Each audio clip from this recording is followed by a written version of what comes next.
ఆ అమ్మవారి అనుగ్రహంతో మనకి సకల విజయాలు కలగాలని వరలక్ష్మి వ్రతంలో ఈ తోరం పూజ చేసుకుంటాము. దీన్ని నవసూత్రం అంటాము. అంటే 9 పోగులతో 9 ముడులతో ఈ తోరాన్ని తయారు చేసుకోవాలి. 9 పోగులు పోసి చక్కగా పసుపు రాసి 9 ముడులు వేయాలి. ఈ నవముడులు నవగ్రహాలను, నవరత్నాలను, నవనాడులను, నవగ్రంథులను సూచిస్తాయి.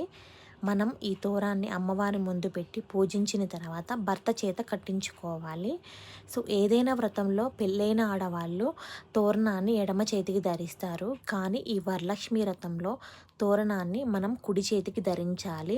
ఈ తోరణాన్ని ధరించేటప్పుడు మంత్రం జపిస్తూ ధరించడం వల్ల మనకి సకల విజయాలు కలుగుతాయని నమ్మకం.